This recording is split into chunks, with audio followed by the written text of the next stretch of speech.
Hello, my little angel babies. I hope you guys have been having a sweet week. I have a different type of video for you guys today. Today I'm going to be talking about the difference between getting sugared, waxed, and lasered. I have done all three of these and I've completed the full 8 sessions of lasering.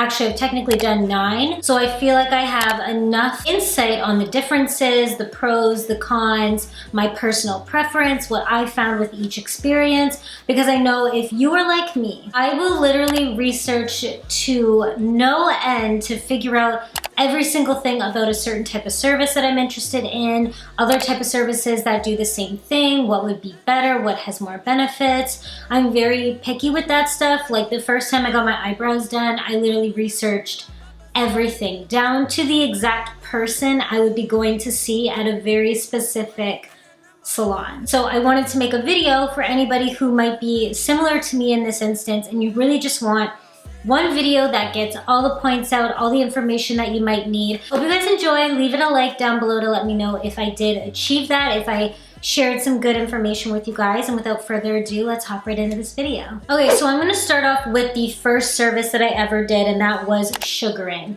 I was researching the difference between sugaring and lasering when I first wanted to try it. I really wanted to get a Brazilian done, but I didn't know the difference between sugar and wax. I didn't know if there was a difference in pain. I didn't know the difference between both services and if one achieved more than the other. Everything I had researched had told me that sugaring had a lot more benefits. Apparently your hair grew back slower. Apparently it was more likely to make it so that not all of your hair really came back. And it was supposed to be better for your skin all around. It's supposed to be really good for anybody that has sensitive skin. So I went with sugaring. So sugaring is the very first thing that I started with. And I probably got sugared for about 2 to 3 years. And I went on half price days, so I only had to pay a little over $25 each time I went, but normally it would cost you $50, if not a little over $50 to get that service done. And they do say that you should be going every 4 weeks, so you should only have to pay it once a month. But for myself personally, I found that I had to go every 3 weeks. 2 of my friends who used to also get sugaring done also found that they had to go every 3 weeks, so I don't actually know anyone personally that could go the whole month, but they do say that you can go a whole month. Sugaring hurt a lot. The very first time I went, it didn't hurt as much, and I think because I didn't really anticipate any pain, I wasn't really sure what it was gonna be like because I've never even gotten like waxing done before except for my eyebrows. So I had literally zero idea what to expect. And it wasn't too bad. The first couple times I went, I found I was getting more used to the pain and it wasn't as terrible. But after probably about, I don't know, a couple months of sessions, it just started to get like really painful. And I don't know why. It was fine in the beginning, but I started to really dread it. I'd be like holding onto the seat like, like I'd be making noises like I could not sit through it. Like it hurt a lot. I don't know what changed, but it started to hurt more and more every time I went. So I will have to say, if pain tolerance being like excruciating, like basically almost can't do it, I would say it's on a level 8. It's pretty high up there. I think it would probably be a 7 or an 8. When you go to get sugaring or even waxing, you have to have at least, I think, ½ an inch of hair for it to take it off. So if you let it grow out a little past that, like it hurts even more because it has that whole length to rip. It's very painful. So the benefits that I've found with getting sugaring done is that it did make my hair grow less and less. There were some spots that basically didn't grow hair back at all, and then there were some spots that were growing back pretty normally, but either way it wasn't gonna permanently get rid of it. And the more that I did it, the more I noticed that less and less hair was there. But even after nearly 3 years, I still had to go every 3 weeks. Your hair does grow back thinner. I find it's not as thick as it would have used to be. Hopefully this isn't too much TMI for you guys, but if you were to ruin up the hair cycle by shaving in between, your hair would almost immediately start to grow back at its normal thickness and at its normal rate, which I'm not too sure how that works or why that even really happens exactly. And I know that when I transitioned from sugar to laser, I know that happened because I actually had to stop getting sugaring done for a couple of weeks before I could even go and get laser done, because the hair had to be at its normal thickness and darkness in order for the laser to really work. So I'd say for the pros, your hair does grow back less and less, which is nice. 2, sugaring is really great if you have sensitive skin. 3, I like that it's very smooth. The cons, it is very, very painful. Out of all 3, sugaring was the most painful in my personal experience, and that sucked. It's also very costly. Going on the cheap days, I still spent around $324. It was probably more than that because that's not including tax or my tip. It does add up, and the fact that you still have to go every 3 weeks sucks as well. Okay, so when I tried waxing once, and the only reason I actually tried waxing was because that they had no sugar on the day that I was there. This is back when I was busing, so I had bussed all the way to get there, and I just wanted to get it done. They told me I could come back, or for the same price I could try waxing. So I was like, you know what, whatever, let's just try waxing. Waxing costed the same price as sugaring on the cheap days. On a scale from 1 to 10, waxing was like a 2. Like, I barely felt it. Compared to sugaring, literally I sat there like I was shook. I could not believe that I was not in like pain and that I wasn't like holding on to the seat. It went by so quick, it went so smooth. I instantly was thinking like I should have done waxing the whole time. Like, this hurts so much less. This is like a dream. I did find with waxing, my hair grew back different. It didn't grow back as thin as it did with sugaring. And I did find that my hair grew back a little faster, so I did push it to the 3 weeks, but I probably could have went at a little before 3 weeks, which was really unfortunate because that really didn't make it worth it for me. And I also found that I got blotchy from the wax. I had red blotches that were slightly raised, but that's why I only did it once, because I didn't want to have those raised red blotches. I also found that because I had to go back a little sooner than 3 weeks for that, my hair grew back faster. It really wasn't worth it, and I would much rather take the more painful experience and only have to go every 3 weeks than go every 2 weeks. I also don't know if I started with waxing, if I would have found waxing still not painful. I don't know if it's because I started with sugar, if that's why waxing didn't feel as painful. If I did it the other way around, I don't know if I would still think that waxing was like a number 2 out of 10 on the pain scale, but it basically didn't hurt at all for me. Honestly, for waxing, I find that there's a lot more cons than there is pros. 1, you have to go a lot sooner. 2, your hair doesn't grow back thinner.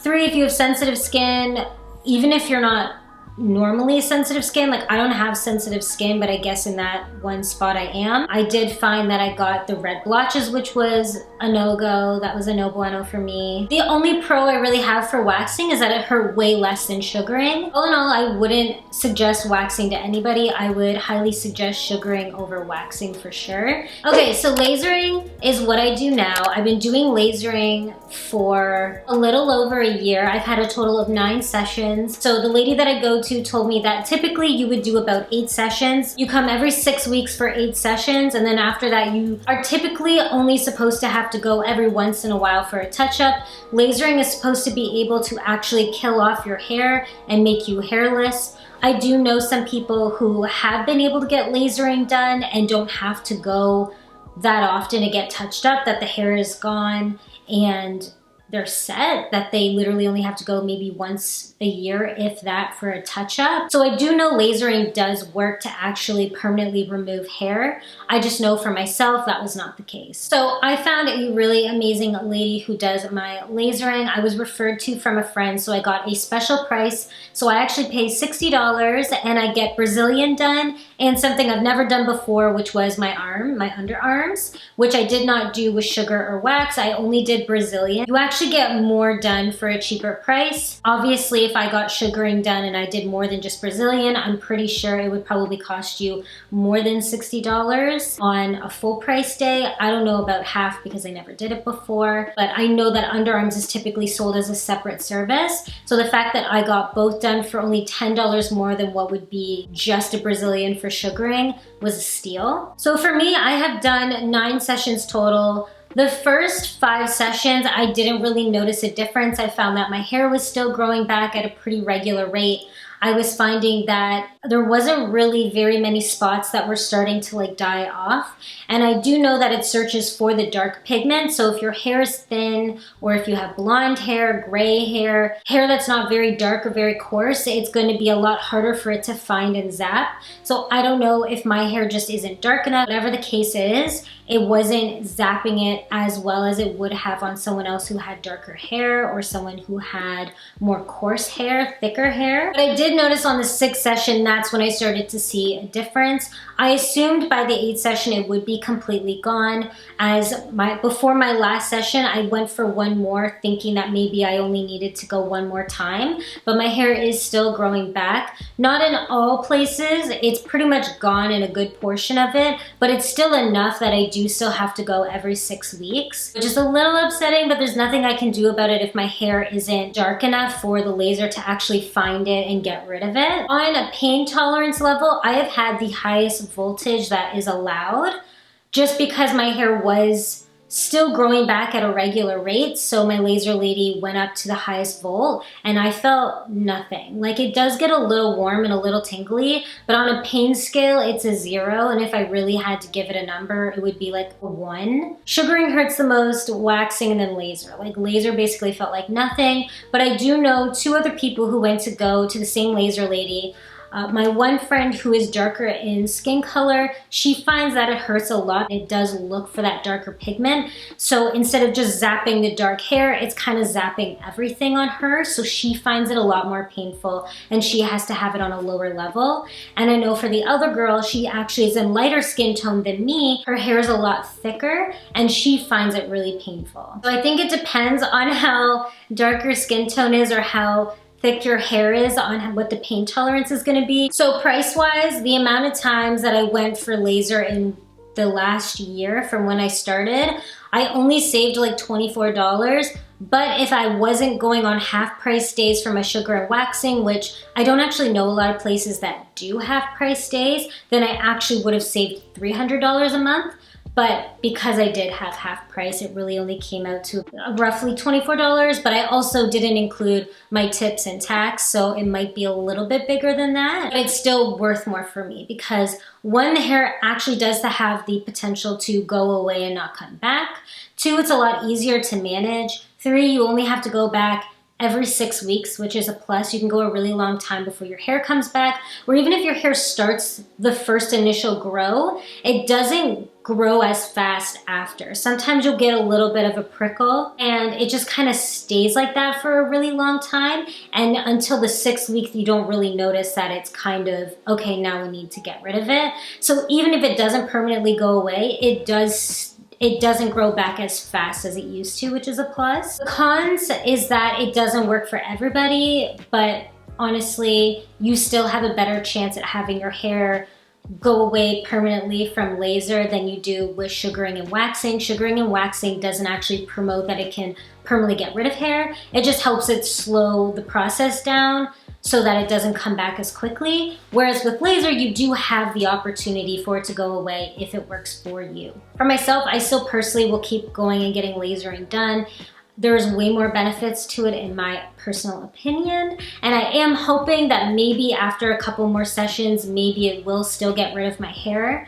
I know some people will give up after the 8 weeks, but I personally will keep going. If I do notice that, you know, I am like a naked mole rat after, by the end of like 10 or 12 sessions, and I don't have to go back till, you know, once or twice a year, then I will definitely keep you guys posted. I'll probably add something in the description box or in the comment section to let you know if there is any change. I wanted to share this information with you guys. I hope you found it useful. Please let me know down in the comments what you thought of each of these. I hope I helped you guys with this. I hope you enjoyed. Don't forget to like, comment, subscribe, hit the notification bell, and follow my Instagram as well. And I hope you have a great rest of your week, and I'll see you in my next video. Thanks so much. Bye.